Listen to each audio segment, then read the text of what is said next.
Hoje nós começaremos a falar sobre 7 ensinos de Jesus na oração do Pai Nosso. 7 ensinos. E teremos primeiro a introdução e depois cada um dos 7 ensinos na oração do Pai Nosso. Lembrando que os discípulos, eles viam Jesus orar. Viam. Jesus acordava de madrugada e orar. Jesus ficava no deserto e orar. Jesus ia para o Monte das Oliveiras e orar. E eles viram que aquilo era muito recorrente na vida de Jesus. Então um dia os discípulos chegam para ele e falam: Senhor, ensina-nos a orar. Aí Jesus naquela hora ensina, falando para eles a oração que nós chamamos de a oração do Pai Nosso, porque é exatamente a introdução dessa oração. Então a partir disso nós veremos os 7 ensinos de Jesus na oração do Pai Nosso. Então, nós vamos, para isso, ler o texto que está em Mateus, capítulo 6, versos 5 e 6. Mateus, capítulo 6, versos 5 e 6. Mateus, capítulo 6, versos 5 e 6.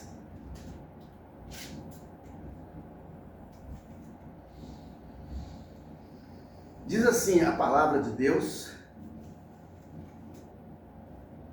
Desculpa, meus irmãos, estou falando, é Marcos, Mateus 6, de 9 a 13. Nós vamos ler esse também, mas depois, tá? Mateus 6, de 9 a 13. Desculpe aí. Mateus 6, está aí pertinho, né? Mateus 5, Mateus 6. Então diz assim, Mateus 6, de 9 a 13. Portanto, vós orareis assim: Pai nosso que estás nos céus, santificado seja o teu nome. Venha o teu reino. Faça-se a tua vontade, assim na terra como no céu. E o pão nosso de cada dia dá-nos hoje. E perdoa-nos as nossas ofensas, as nossas dívidas, assim como nós temos perdoado aos nossos devedores. E não nos deixeis cair em tentação, mas livrai-nos do mal. Pois teu é o reino, o poder e a glória para sempre. Amém. Amém. Senhor, em nome de Jesus. Ó Senhor Jesus, o Senhor que ensinou os seus discípulos a orar, também fazemos a Ti esta oração. Ensina-nos a orar. Ensina-nos a priorizar a oração. Ensina-nos a fazer da oração, ó Deus, um estilo de vida, para que assim sejamos íntimos do Senhor e aprendamos a sua vontade, em nome de Jesus. Amém, amém, amém. Graças a Deus. Então, o texto fala isso. De certa feita, estava Jesus orando em certo lugar.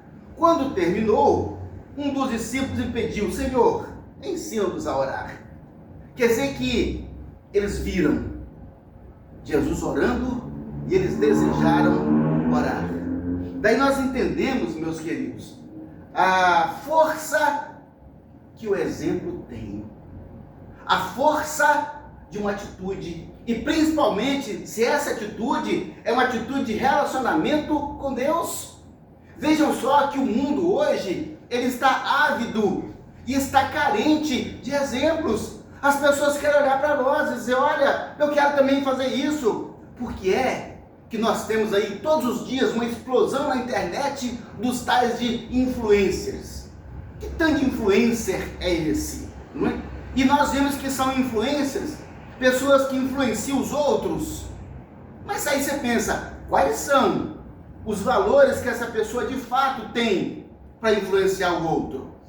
Outro dia no jornal, passou o carro aí de um influencer famoso, que em sua Porsche avançou o sinal de madrugada, cedinho, quase 5 horas da manhã, bateu em um carro que o pai estava levando o filho para a escola, destruiu o carro dele, a Porsche, os 2 carros estragaram.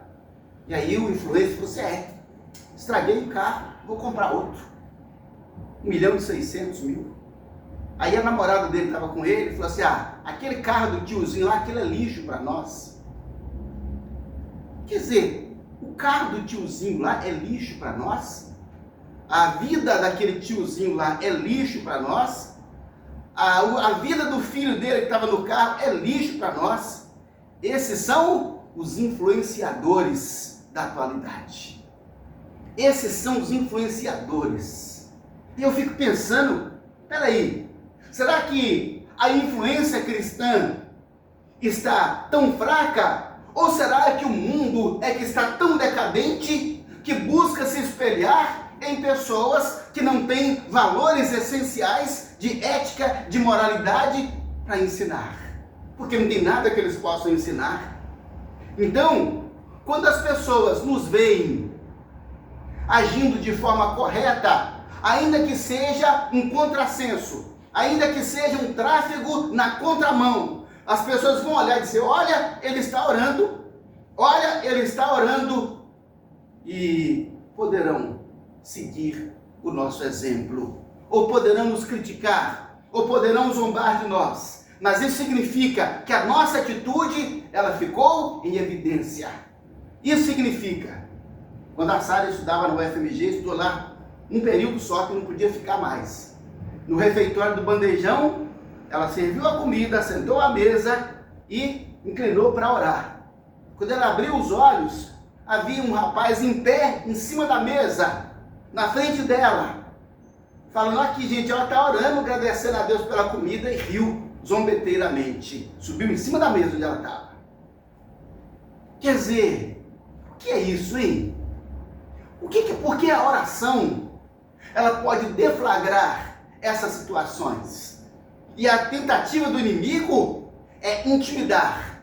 Todos os dias é intimidar. Para o crente não orar, para o crente não se posicionar, para ele não colocar em evidência que ele é de Jesus, que ele tem uma comunhão com Deus, que ele vive para Deus, que ele glorifica o nome de Deus, que o reino de Deus de fato entrou na vida dele e ele vive para o reino de Deus. E nós, como crentes, estamos dispostos a renunciar. Ah não, pastor, eu renunciei ao pecado, não bebo, não fumo, não minto, não roubo, não mato. Ok, mas aqui nós renunciamos em favor do reino de Deus, aquele que não é pecado. Sabe, meus queridos, falei outro dia aqui que a igreja foi domesticada, colocaram um cabresto nela e fica quieta a igreja. Esse é o seu papel social, domesticada, mansinha, que não ofende ninguém, que não pode falar nada. Pode falar sim, mas tem que se posicionar com autoridade e com poder. Falta um posicionamento de autoridade e poder, porque falta a raiz, falta a estrutura, que é um relacionamento profundo com Deus, que é um relacionamento profundo que começa na oração. Relacionamento com Deus, queridos, é oração. Relacionamento com Deus, poder, autoridade, isso é encontrado um relacionamento com Deus. E quando nós falamos em relacionamento com Deus, o que está na ponta, o que está no topo é oração. Por isso que nós encontramos Jesus indo aqui, indo ali, indo acolá, acordando de madrugada. Antes de começar a rotina do dia, Jesus estava orando, porque ele precisava, para sobreviver, do poder da autoridade de Deus, advindos da oração. E a Bíblia fala que Deus ungiu a Jesus de Nazaré com o Espírito Santo e poder, o qual andava por toda parte, fazendo bem e curando a todos os oprimidos do diabo, porque Deus era com ele. Deus é conosco, e Deus nos unge com autoridade e poder, quando nós estamos com ele em oração. Queridos, e essa parte, ela é totalmente humana, ela é totalmente nossa, ela depende totalmente do nosso gerenciamento, e nós precisamos fazer uma análise reflexiva da nossa oração, do nosso crescimento advindo disso. Eu falo, Deus, eu estou orando 2 horas por dia, Senhor, mas o que eu melhorei na minha conduta? O que eu melhorei na minha atitude? O que eu melhorei no meu testemunho? O que eu melhorei no reino de Deus? O que eu consegui conquistar no reino, Senhor? A gente precisa mensurar o nosso crescimento, porque se nós apenas somos salvos para sermos salvos, não passaremos, querido, de consumidores de produtos espirituais. Um bom culto, um bom louvor, uma boa pregação. para a pessoa se alimentar, ir embora e fazer nada. Não. Jesus, quando ele trouxe a oração do Pai Nosso, queridos, na oração do Pai Nosso, nós vamos encontrar 360 graus em ações que convergem todas para o reino de Deus. Tudo que nós precisamos em termos de vida cristã, meus queridos, está na oração do Pai Nosso. Por isso que nós dividimos aqui em 7 ensinos, porque são os pontos principais que Jesus levantou e que são essenciais à sobrevivência do cristão aqui nesse mundo por onde nós estamos. Então, quando Jesus disse, vós orareis assim, está dizendo, olha, eu vou mostrar como é que faz para orar. Veja bem, que a resposta de Jesus não se refere às palavras. Então eu vou orar igual Jesus falou, Pai nosso que estás nos céus, santificado seja o teu nome, venha o teu reino. Ok, é a palavra de Deus, ela tem um valor, mas não é isso que ele está dizendo. Não é isso que ele está dizendo. Ele está dizendo, olha, essas palavras que eu estou falando aqui se referem a ações e atitudes entre o reino de Deus e o homem. Eu estou falando que isso aqui estabelece condutas, que isso aqui estabelece vínculos, que isso aqui estabelece metas e alvo na vida dos cristãos. Então, quando se diz vós orareis assim, não é repetindo essas palavras, ele está dizendo, olha, esse é o estilo de vida de quem ora. Esse é o estilo de vida. Então, ou seja, nós precisamos disso, não é repetir palavras, não. Senão nós incorremos naquele erro que Jesus falou assim, e quando orardes, não useis de vãs repetições. Por quê, hein? Porque se a gente começa a falar a mesma coisa, a gente corre o risco de que isso se torne algo meramente mecânico. E diz, porque estou falando isso aqui, eu estou repetindo isso aqui. A gente tem que tomar cuidado e falar vãs repetições. Ué, pastor, quer dizer que se orar 5, 6 vezes pelo mesmo motivo é vã repetição? Não, porque eu preciso daquilo. É necessário, o próprio Jesus orou 3 vezes, durante 3 horas, por causa da sua crucificação. Então, queridos, é um estilo de vida. Vós orareis assim. É um estilo de vida. Como podemos fazer da oração um estilo de vida para nós? Como manter pelo menos 1 hora ou mais de oração todos os dias? Queridos, se nós pegarmos a oração do Pai Nosso, nós vamos descobrir que 1 hora é pouco para a gente passar toda a oração do Pai Nosso. Vai descobrir, se pegar a oração do Pai Nosso como estilo de vida, nos 7 ensinos, vai dizer, meu Deus, já deu 1 hora, eu ainda estou na metade. Já deu 1 hora, Senhor, eu ainda não terminei. Porque nós vamos ver que é um estilo de vida. E como disse outro dia aqui, as pessoas têm dificuldade de orar por falta de intimidade com Deus. As pessoas não têm assunto para conversar com os estranhos. Não tem assunto. Ele é um estranho, não tem assunto. Como é que eu vou falar com Deus 1 hora? Porque ele é um estranho na sua vida? Deus é um estranho? Você não tem intimidade com ele? Você não tem coisa em comum de conhecimento com ele para falar?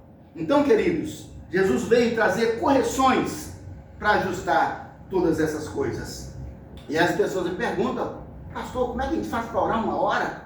Como é que faz para orar 2 horas? Como é que a gente faz isso? São perguntas que eu ouço com certa frequência. Então, aqui nós temos os 7 ensinos de Jesus para nos ensinar sobre isso.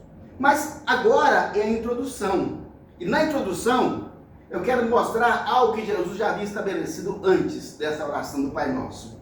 Olha o que Jesus disse, e quando orardes, não sereis como os hipócritas, porque gostam de orar em pé nas sinagogas e nos cantos das praças, para serem vistos pelos homens. Então espera aí, gente. Oração não é show. Oração não é espetáculo. Não é para ser visto pelos homens. Lá fulano orando. Não, olha como aquele homem é piedoso, olha como... Não, ele diz, não, em verdade vos digo, que eles já receberam a sua recompensa, que é de ser visto pelos homens. Talvez admirados, nossa, como ele ora, né? Ele diz assim: tu, porém, ou seja, diferentemente do que essas pessoas fazem, tu, porém, quando orares, entra no seu quarto, fecha a porta e orarás ao seu pai que está em secreto, e o teu pai que te vê em secreto te recompensará. Meus irmãos, olha aqui, ainda não é o ensino da oração, são atitudes para orar. Então, atitudes para orar. Ele disse: quando você for orar, então, entra no seu quarto. Queridos, Jesus está dizendo o seguinte, que a oração precisa ser algo planejado e programado. Não é assim: vou ali orar. É algo programado e planejado. Que a oração, meus irmãos, é um momento em que eu tiro do meu dia para eu estar com Deus, para falar com Deus, para apresentar a Deus a minha vida, relacionada principalmente ao reino dele. Então, quando ele fala, para o seu dia, para as suas atividades, para o que você talvez julgue tão importante, para e entra no seu quarto e fecha a porta, desliga do mundo, desliga das coisas lá fora, para você dar a Deus um tempo de exclusividade. Queridos, quando ele fala então, entra no quarto e fecha a porta, sabe o que ele está falando aqui, queridos? De renúncia. Ele está falando de renúncia, está dizendo: olha, é preciso renunciar, é preciso deixar as outras coisas para buscar o reino de Deus. Não, pastor, mas eu preciso trabalhar bastante. Buscai primeiro o reino de Deus e a sua justiça, e as outras coisas, e essas coisas vos serão acrescentadas. Ele disse: olha, e se você cumprir direitinho essa palavra, essas bênçãos virão sobre ti e te alcançarão. É o que a palavra de Deus ensina. Então, o ser humano, ele vai na contramão de direção, ele pensa: eu tenho que trabalhar muito, eu tenho que correr muito, eu tenho que fazer muito isso ou aquilo outro, enquanto Deus está dizendo: opa, era isso, olha aqui para mim, olha aqui para mim, busca o reino, Senhor, mas eu tenho que trabalhar. Busca primeiro o reino, que você vai entender o papel do trabalho e o resultado do trabalho na sua vida.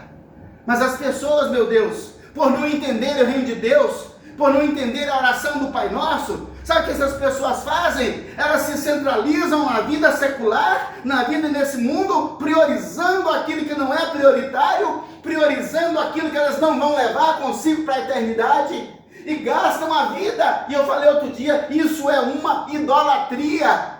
Isso é uma idolatria. Deixar de servir ao Senhor, deixar de cultuar ao Senhor, deixar de orar, deixar de estudar, de aprender a palavra do Senhor para outra atividade que está sob a nossa gerência, é idolatria. É idolatria. E a sutileza de Satanás consiste em: eu vou gerar uma distração, eu vou te distrair, eu vou criar uma coisa que parece importante para você não buscar primeiro o reino de Deus. O Senhor disse que inútil vos é repousar tarde, acordar cedo e comer o pão que duramente granjeaste, porque aos seus amados ele dá enquanto dormem. Nós precisamos entender, esse é o princípio do reino de Deus. Mas pastor, e se eu passar a vida inteira aqui e eu não ganhar muito dinheiro? Querido, você não vai levar dinheiro, você não leva dinheiro dessa terra, você vai sair daqui pelado. Chegamos para aqui pelado, vamos sair daqui pelados, não levando nada, absolutamente nada. Então, de que adianta o homem ganhar o mundo inteiro e perder a sua alma? E às vezes nem é o mundo inteiro, gente, são ninharias. São ninharias. As pessoas se agarram aquilo de uma forma e não abrem mão. A gente conhece a velha armadilha de o pessoal usar para pegar chimpanzé, macaco, né? Amarrava num vaso de boca curta e botava uma maçã lá dentro, o macaquinho enfiava a mão e com a mão cheia não passa no vaso. Aí o que acontece? O caçador vinha, ele não largava aquela fruta que estava ali dentro e ficava preso segurando a maçã. O caçador vinha e capturava ele. Se ele largasse a maçã, a fruta que fosse, ele ficava solto. Sabe, Deus querido, é isso que Satanás faz com o ser humano ingênuo. Coloca para ele, ele diz, eu vou pegar essa fruta. E não sabe que na verdade ele está em uma cilada, em uma armadilha. Por isso Jesus falou, olha, fecha a porta. Queridos, para nós termos uma comunhão íntima e profunda com Deus, tem que fechar a porta. Fecha a porta para tudo mais e abre a porta para Jesus. Abre a porta para Deus. Abre a porta para o Espírito Santo. Fecha a porta para tudo.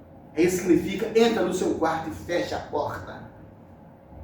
Interessante que o texto fala assim, e ora ao teu pai em secreto. Secreto, meus irmãos, é reservado, não é escondido. Não é escondido. Secreto significa que aquela informação ali é restrita. É restrita a poucas pessoas, ou talvez a 2 pessoas. Ora ao seu pai em secreto. E diz assim, e o teu pai que vê em secreto te recompensará. Então, queridos, a oração em secreto, o pai, ele recompensa. O pai, ele vê em secreto, ele está dizendo, olha, ele fechou a porta para o mundo, ele fechou a porta para as redes sociais, ele fechou a porta para o celular, ele fechou a porta para a internet, ele fechou a porta para a televisão, ele fechou a porta para todas as outras coisas. Tem que fechar a porta, meus queridos. Para a gente orar, para a gente ter um relacionamento profundo com Deus, tem que fechar a porta. Não podemos ter comunhão profunda com Deus com porta aberta. Toda hora a porta aberta. Não fecha, desliga, entrega-te ao Senhor. Isso é exclusividade. Imagine, queridos, o noivo e a noiva, na noite de núpcias, fecha a porta para ter intimidade. E aquela intimidade não é pública, é só o casal, é só o noivo e a noiva, é só você e o pai naquela hora. Se nós entendemos isso, Jesus está dizendo, começamos a aprender como é que se prepara para orar, porque não é oração ainda. Fecha a porta, desliga e vai falar com o pai que está em secreto. Então, antes de ensinar os discípulos a orar, ele estabeleceu um princípio, disse, olha, esse é o princípio, desliga, fecha a porta. Isso revela o valor que a oração deve ocupar em nossas vidas, porque é um momento especial com o Criador, é um momento especial com o Criador do Universo, com Deus Todo-Poderoso, e se nós dermos esse valor à oração, o que a Bíblia está dizendo? Que Deus nos recompensará. Como é que Deus nos recompensa? O que você pediu na oração? Quais foram as petições? O que nós usamos ali? Porque dentro da oração tem petição. Tem uma parte de petição, está aqui na oração do Pai Nosso. O que nós pedimos? Ele nos recompensará de várias maneiras. A primeira recompensa, pastor, estou orando tem 3 meses e ainda Deus não me respondeu. Você não entendeu ainda? Que o seu momento que você para de comunhão com Deus, Deus já não está te acrescentando na sua vida valores e unção do Espírito Santo? Porque Ele não respondeu ainda. Deus não me abençoou ainda no que eu pedi. Olha, para ver que o seu momento com Deus gera uma recompensa, ou várias recompensas. Está escrito, está escrito. Às vezes a pessoa fica tão focada em uma coisa, que esquece em tudo que Deus está colocando à disposição dela, diante dela como bênção. Então, precisamos orar. E foi aqui que Jesus deu praticidade à oração, tendo como base a oração do Pai Nosso, dado pelo próprio Jesus. Então, queridos, nós precisamos colocar essa oração em prática. Mas, chegando à oração do Pai Nosso, ainda a introdução, ainda não é um dos 7 ensinos. Tem uma parte da oração aqui, que não está nos 7 ensinos, mas que é introdutória. Veja bem, a oração, meus irmãos, ela é iniciada com invocação. Mas é óbvio, pastor, que a oração começa com invocação. Quando Jesus deu exemplo, disse, orareis assim: Pai nosso que estás nos céus. Essa parte é a parte de invocação. E olha só que existe um conceito gramatical para invocação, que é chamado de vocativo. Então, nas orações, nós temos uma parte que é chamada de vocativo. E o vocativo, meus irmãos, ele se refere ao chamamento. É invocação.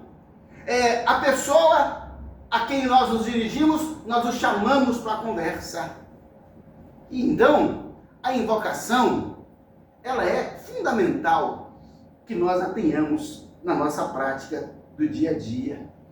Mas isso não é óbvio, meus irmãos? Não é óbvio. É lastimável que tem se tornado habitual, hoje principalmente nas canções. As canções que se fazem na liturgia. As pessoas apresentam uma canção e ao longo dessa canção não existe vocativo. Não tem invocação a Deus, a Jesus, ao Espírito Santo ou ao Senhor.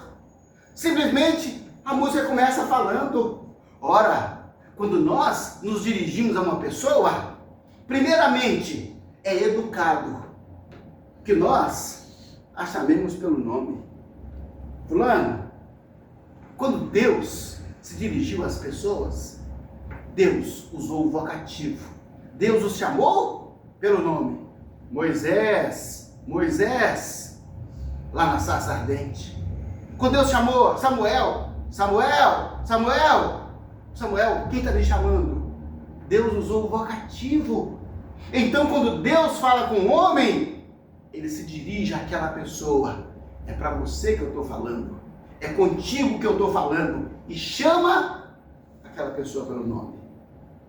Então, quando nós vamos orar, adorar, nós precisamos invocar a Deus. A quem eu estou dirigindo essa palavra?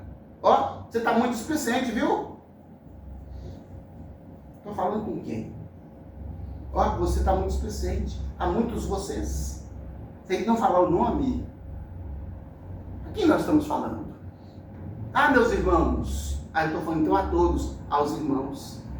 Então, queridos, nós precisamos entender que na nossa relação com Deus, na adoração a Deus, nós precisamos do vocativo e não entrar nessa onda atual de uma pseudo-modernidade em que, em nome de cultos modernos, o centro das atrações deixou de ser Deus, Cristo, o Espírito Santo e passou a ser o ambiente em que as pessoas criam ambientes estranhos, muitas vezes sombrios, com pouca luz ou com luzes focadas, criando sensações estranhas naquele ambiente. Peraí, precisava disso para um culto? Nós vimos um relatório do pastor Alexandre, da Central Eldorado, quando ele esteve na África. As pessoas, meus irmãos,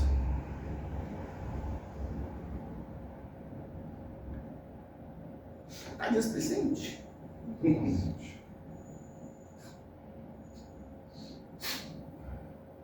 As pessoas subiam 5 quilômetros de subida para chegar no lugar do culto. 5 quilômetros de subida para chegar ao local do culto. E quando chegavam lá, não era um templo, não. Sabe o que era? Era só um espaço em que elas ficavam em pé. Se tivesse sol, era sob o sol. Se tivesse chuva, era sob a chuva.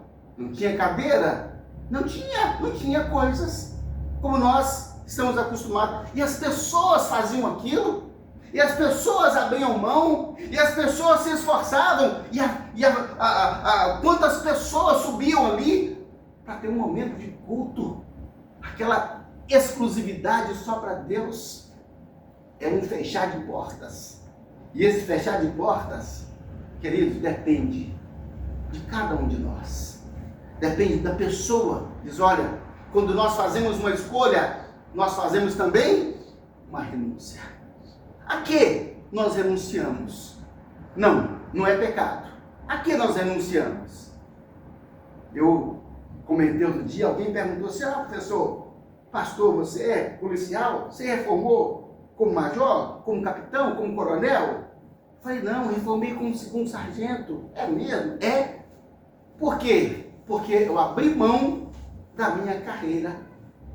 Porque ela entrava em conflito temporal com a minha missão principal, que era o reino de Deus. Eu abri mão. Com 21 anos, eu já tinha feito o curso de soldado, o curso de cabo, estava fazendo o curso de sargento, já tinha passado no curso de oficial. Mas eu escolhi, eu decidi dizer, eu vou abrir mão disso, porque eu tenho uma prioridade na minha vida, que é o reino de Deus, que é buscar o reino de Deus, que é fazer a vontade de Deus nesse mundo. Simplesmente isso. Eu fiquei pensando, olha, era pecado? Não, não era pecado, mas eu abri mão de algo que não era pecado, porque eu precisava priorizar o reino de Deus. Desculpem citar o meu exemplo, mas é o que está mais próximo de mim, né, da minha experiência. Então, queridos, esse aproximar-se de Deus, esse invocar a Deus, isso é uma entrega. Por isso que a Bíblia fala, fecha a porta. Fecha a porta. Quando você vier para o templo, fecha a porta. Quando você for orar, fecha a porta. E vai invocar o Pai. E quando a gente invoca, significa o seguinte, pessoal, que a linha de comunicação está aberta. A linha de comunicação está aberta. Senhor Deus, é como se ele parasse e voltasse para nós. Sim, aí você começa a falar com ele. Teve uma vez em sala de aula que um aluno me fez uma pergunta, professor, como é que é esse verbo assim, assim, assim? Falei, tá, vou explicar. Aí escrevi uma frase no quadro. Quando eu virei, ele estava saindo pela porta. Eu falei, você me faz uma pergunta e vira e sai? Qual que é o seu interesse em ter a resposta? Professor, Ou seja, ele invocou e quando eu fui dar a resposta, ele saiu. Muitas vezes, queridos, por que tem que entrar no quarto e fechar a porta? Porque do lado de fora, você invoca Deus e Deus fala, pois não, aí a gente vira as costas e vai fazer outra coisa. Vai fazer outra coisa. Deus fala, que isso? Irreverência? Falta de respeito? Falta de interesse? De fato, quanto ele queria isso? Queria nada. Queria nada. Deus falou, você me chamou e agora não vai orar? Você me chamou agora e foi fazer outra coisa? Você me chamou agora e foi... Não, invoca a Deus. Quando você invoca, você abriu linha de comunicação. Agora fala. Agora fala. Terminou de falar? Senhor, eu te agradeço em nome de Jesus. Amém. O amém significa, Senhor, terminei de falar. Terminei de falar. Agora posso invocar outra pessoa, posso chamar outra pessoa, a mulher, a esposa, o filho, a mãe, dirigir outra conversa. Então, a invocação, ela abre a linha de comunicação. E você não pode abrir a linha de comunicação e deixar outra pessoa no vácuo. É como alguém estender a mão para você, e você não pega a mão dele. É isso. Então, queridos, aprendamos que nós temos que entrar no quarto, fechar a porta, e nós temos que invocar a Deus, abrir a linha de comunicação e saber que na adoração, no louvor, em todo momento, nós estamos nos dirigindo a Deus. Nós estamos invocando a Deus, sem que as distrações de Satanás tirem o nosso foco da oração do momento que é de Deus. Vou falar na quinta-feira sobre a exclusividade. O que é exclusividade? É dizer, Senhor, estou aqui só para o Senhor. Estou aqui exclusivamente para falar com o Senhor. Isso é entrar no quarto e fechar a porta. Fecha a porta. E aí o seu Pai te recompensará. Quer dizer, então, que se não entrar no quarto, não fechar a porta, não desligar, não haverá recompensa. A realidade é essa. Não haverá recompensa. Vamos pedir a Deus para ter misericórdia de nós e nos ensinar a orar. Orar para aprender a orar. Orar para aprender a entrar no quarto. Orar para aprender a programar o horário de oração. Orar para aprender a ter uma exclusividade com Deus, fechar a porta, desligar. Desliga tudo para falar com Deus. Assim, nós vamos aprender a oração. E tudo aquilo que a gente corre atrás freneticamente, Deus está dizendo, espera, que as coisas serão acrescentadas. Vamos orar? Fala com Deus sobre a sua vida. O quanto você tem entrado na porta, entrado no quarto. O quanto você tem fechado a porta. O quanto você tem dado essa exclusividade a Deus. E a invocação? Você abriu linha de comunicação? Você fechou a linha de comunicação? Ou você tem sido vítima da distração diabólica? Que tenta roubar o nosso tempo com Deus, o nosso momento com Deus. Fale com Deus agora. Peça a Ele perdão. Peça a Ele perdão por fazer da oração um momento tão vulgar. Que quer orar na frente da televisão, quer orar fazendo outras coisas. Não. Vamos orar. Pedir a Deus perdão. E aprender a orar com Jesus Cristo. Ó Deus, Senhor Todo-Poderoso, é tão lamentável, Pai, que embora Jesus tenha nos dado esse ensino escrito e repetido há tantos anos, há centenas de anos, Pai, oh meu Deus, e ainda assim, há tantas pessoas fraquejando nesse propósito, que ainda, meu Pai, não entenderam a necessidade da renúncia, a necessidade de tomar a cruz. Ensina-nos, ó Deus, a lição da cruz. Ensina-nos, ó Deus, a lição, Pai, da renúncia. Ensina-nos, ó Deus, a lição, Pai, da porta fechada. Para que nós possamos, Pai, abrir, ó Deus, diante do Senhor. E para que o Senhor possa abrir as janelas dos céus diante de nós. Oh, Pai, tem misericórdia de nós, meu Pai, que nós pedimos ao Senhor para abrir a porta e ficamos, ó Deus, com tantas portas abertas. Ajuda-nos, ó Deus, a fechar as portas. Ajuda-nos, ó Deus, a fechar todas as portas, para que possamos ver a porta que o Senhor abre para nós. Porta na qual encontraremos recompensa. Porta por meio da qual, Pai, entraremos em intimidade com o Senhor e conheceremos a recompensa que o Senhor tem, ó Deus, para todos aqueles que exercitam essa oração, Pai, como um estilo de vida. Amém. Senhor, perdoa-nos. Lava-nos no sangue de Jesus. Perdoa-nos, ó Pai, pela oração displicente. Perdoa-nos, ó Deus, pela adoração displicente. Perdoa-nos, ó Deus, pelo culto displicente. Perdoa, ó Deus amado, aqueles, Pai, que se deixam levar pelo inimigo, ó Deus, durante a comunhão com o Senhor. Tenha misericórdia de nós, Pai. Tenha misericórdia de nós, meu Pai. Em nome de Jesus, que o Senhor nos socorra. E Jesus, ensina-nos a orar. Ensina-nos como o Senhor ora, como o Senhor orou. Ensina-nos, em nome de Jesus. Amém. Amém. Amém. Graças a Deus.